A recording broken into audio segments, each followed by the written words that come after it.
One thing about the quarter zip trend I find so interesting that isn't about race or anything is how I feel like it perfectly demonstrates how objects beat subjects in the race for superiority in society, and some of John Baudrillard's theory that he illustrates in on the system of objects. The leather jacket went through many cultural transformations in society, from Marlon Brando making it this bad boy garment in the movie The Wild One, to being a symbol of manlyhood and brotherhood by biker gangs, to the subversion of this manlyhood by the LGBTQ community, and then it fell into the hands of punks. Of course, these are very strong-willed people who had their beliefs, so they decorated the leather jacket with studs and pins and spikes. Enough of them started doing this to the point where these leather jackets were known as, like, punk identifiers or punk jackets, and that style endured over time. The leather jackets had to face these strong-willed people, they had to face these punks to be commandeered and bent to their will, and they ultimately got some of the cultural residue from the punks and how they lived their lives. So much so that nowadays when you look at a leather jacket of the same style, you know what it means, and you have to ask yourself, well, you don't have to ask yourself, but you do ask yourself, am I performative by wearing this? Am I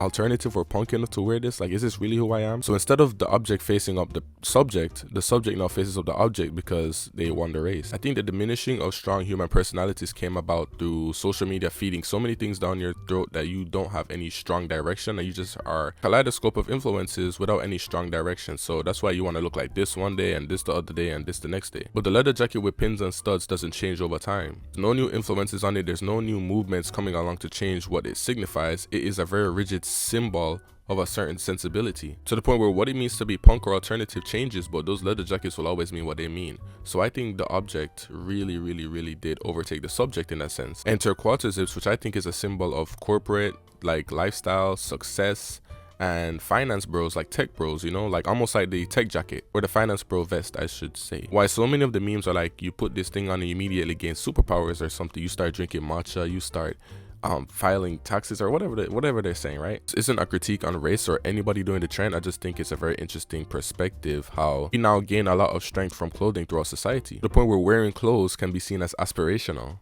Certain types of clothes, that is. And yeah, again, not a critique. I just wanted to maybe show somebody a different perspective on this, because I think it's really interesting to view it that way, or to discern that effect that society has gone through. But yeah, I made a whole video on it. Go watch the video, please.